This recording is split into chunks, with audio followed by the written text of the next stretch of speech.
हमारे साथ बाजार के जाने माने दिग्गज और जियोजीत इन्वेस्टमेंट लिमिटेड के senior vice president Gaurang Shah भी जुड़ गए हैं। Gaurang sir, good afternoon. Sense की कमजोरी के बाद दिन की शुरुआत में ऐसा लगा कि उम्मीद की किरण जगी।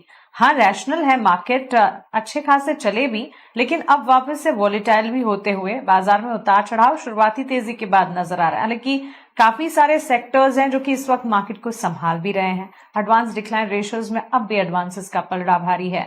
लॉन्गर टर्म पर्सपेक्टिव, फंडामेंटल नजरिया आपका बाजार को लेकर।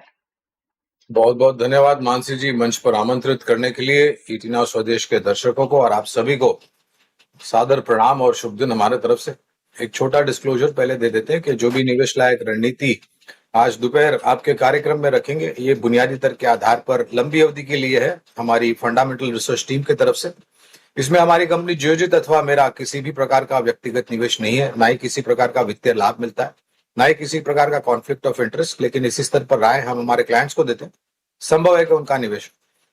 देखिए, आज स्थिरता देख के थोड़ा बहुत आराम या चैन जो है वो मिल रहा है, लेकिन पिछले 2 दिनों में जो भी हुआ, सोमवार को गिरावट के साथ बाजार खुला और फिर बंद होते होते रिकवरी देखी।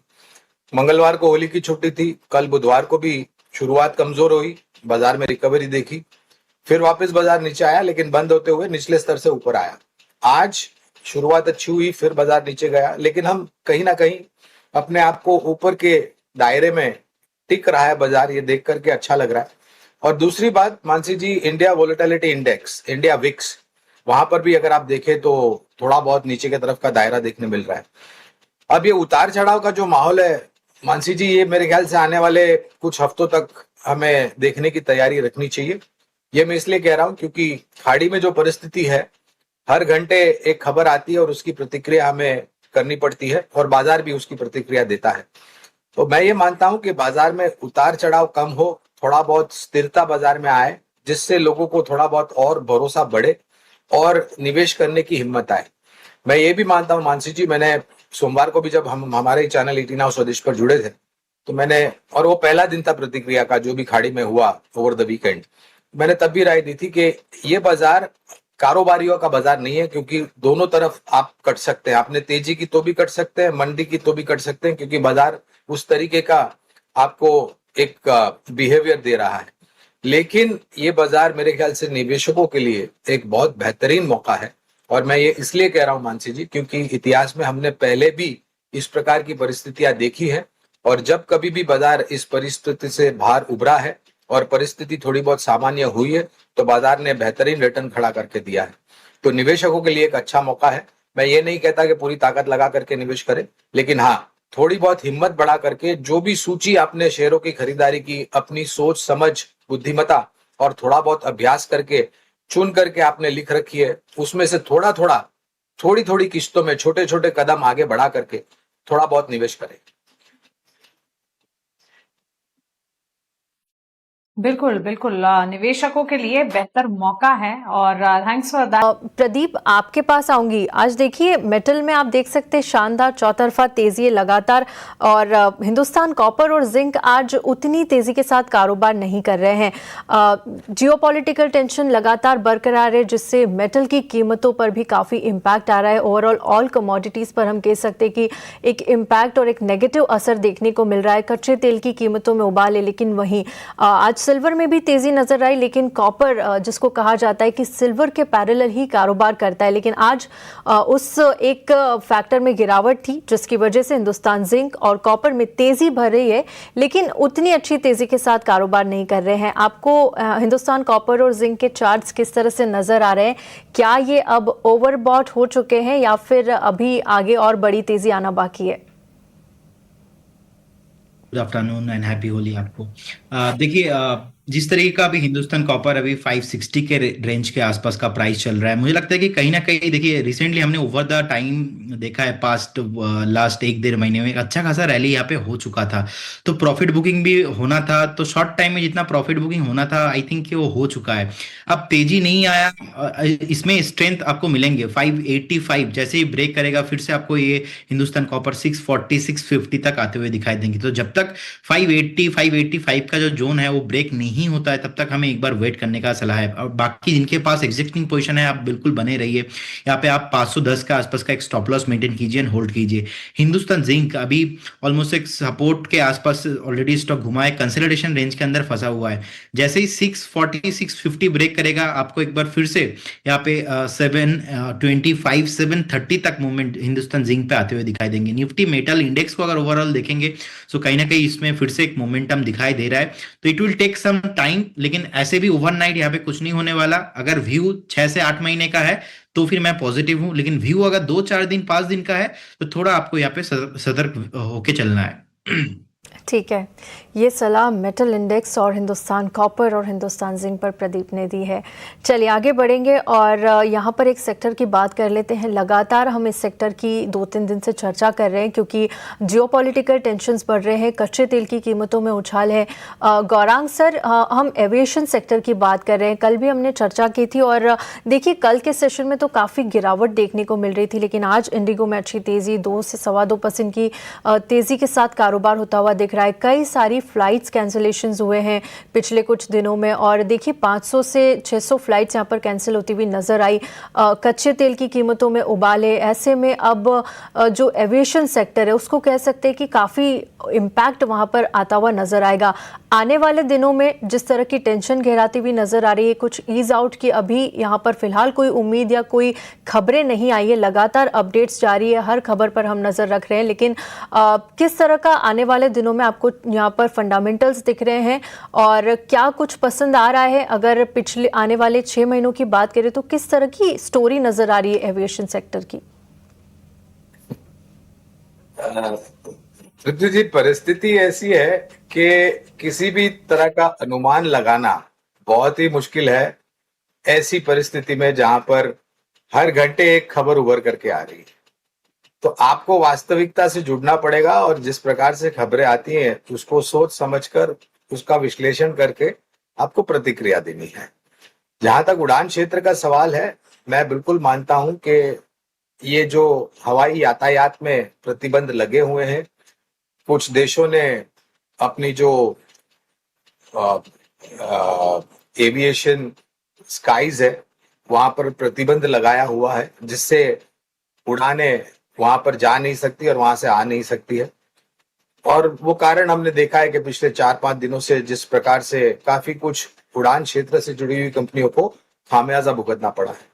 दूसरी तरफ कच्चे तेल के दाम अगर ज्यादा ऊपरी स्तर पर चले गए और उस परिस्थिति में जो ईंधन इस्तेमाल होता है या फिर जो तेल इस्तेमाल होता है एक उड़ान को भरने के लिए, वो होता है एटीएफ यानी कि एविएशन टरबाइन फ्यूल।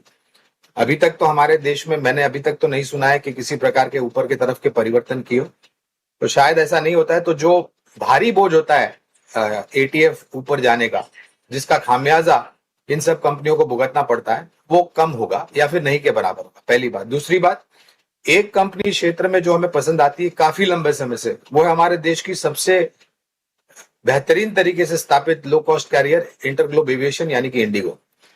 दिसंबर के महीने में पहले हफ्ते में पिछले साल कुछ गड़बड़ी हुई थी, इस कारण एक बहुत बड़ा खामियाजा इनको भुगतना पड़ा।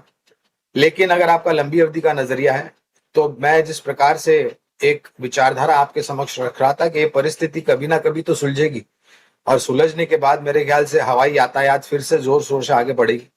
उस परिस्थिति में मेरे ख्याल से अगर आपकी लंबी अवधि की विचारधारा है और निवेश है, पहले तो बने रहे। गिरावट का फायदा उठा करके अगर आपको और जोड़ना है तो आप और जोड़ सकते हैं। अगर आपको नया निवेश करना है तो मेरे ख्याल से पूरी ताकत लगा करके नहीं, क्योंकि खबरें उभर रही है और परिस्थिति की प्रतिक्रिया बाजार दे रहा है, विश्व दे रहा है, तो थोड़ा थोड़ा करके किश्तों में आप निवेश करें। इन्होंने नए एयरक्राफ्ट के लिए भी ऑर्डर दिए हैं और बहुत जल्द ये एयरक्राफ्ट इनकी फ्लीट्स में जुड़ेंगे। हमारे देश में मेरे ख्याल से इस साल एक नया एयरपोर्ट, बड़ा एयरपोर्ट जेवर उत्तर भारत में खुलने की तैयारी कर रहा है, जिसके कारण मार्केट रूट्स, एविएशन रूट्स और शायद इनका मार्केट शेयर, सभी परिस्थिति में एक सकारात्मक आंकड़े आने की पूरी उम्मीद है। छोटी मध्यम अवधि में शायद परिस्थिति को लेकर के उतार चढ़ाव हो, लेकिन लंबी अवधि में अगर निवेश है आपका तो बने रहे और खरीदारी करनी है तो वो भी कर सकते हैं।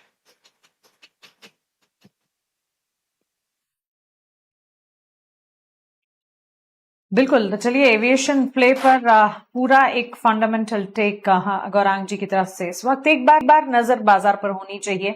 निफ्टी में करीब 270 अंकों की तेजी, 24,765 के लेवल्स और अभी निफ्टी ने दिन के उच्चतम स्तर को छुआ है, 24,885 के स्तर तक गया और वहां से हम देख रहे हैं मजबूती की चाल कोशिश की और वहां से हम देख रहे हैं अच्छी खासे मोमेंटम के बीच कामकाज। 24,885 का डे हाई निफ्टी ने बनाया है। इस बीच सेंसेक्स में भी आप देखेंगे तो करीब 600 अंकों की मजबूती इस वक्त नजर आ रही है और बैंक निफ्टी पर भी साथ साथ नजर होनी चाहिए।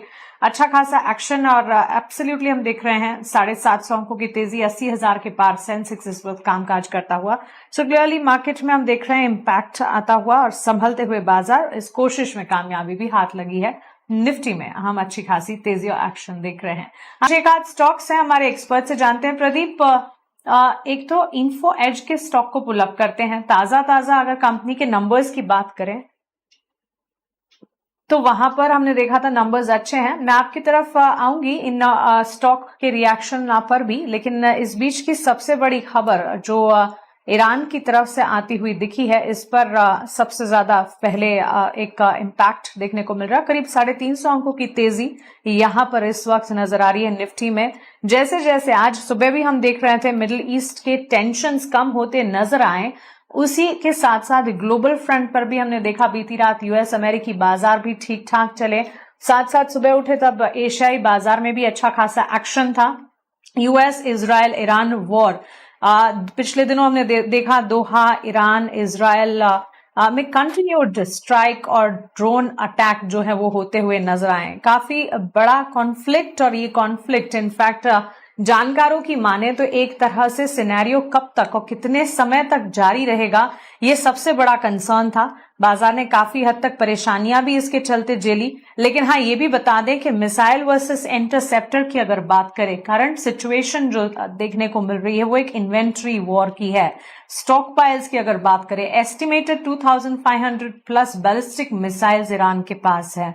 फोकस है वॉल्यूम और चीप सैचुरेशन पर। स्मार्टली प्ले आउट कर रहे हैं वॉर को by attacking neighbouring nations, building pressure USA के पास to save protect them. Particularly हर देश अपने आप को एक तरह से प्रोटेक्ट करने की ही कोशिश करता है और इसी कड़ी में ईरान के उप विदेश मंत्री का बयान आता हुआ दिख रहा है। फिलहाल शर्तों के साथ वो न्यूक्लियर प्रोग्राम जो है यूएस से अगर बेहतर विकल्प मिलते हैं तब फिर छोड़ने के लिए तैयार है। इजराइल की सिचुएशन की अगर बात करें, इन्वेंट्री डेंजरसली लो है आफ्टर रीसेंट एस्केलेशंस। लगातार एस्केलेशंस की खबर ओवर द वीकेंड भी आ रही थी और हेविली यूएस रिप्लेनिशमेंट्स पर डिपेंडेंट है। और इस वक्त के सिनेरियो अगर आप जाने तो क्लियरली हम देख रहे हैं कि इन्वेंट्री की सिचुएशन वहां पर लो है।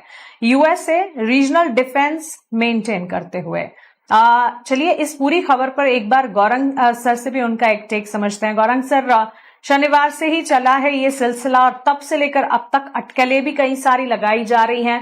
काफी हद तक वॉलेटाइल सिचुएशन हो चुकी है और खामियाजा इसका लगभग सारे बाजार भुगत रहे हैं।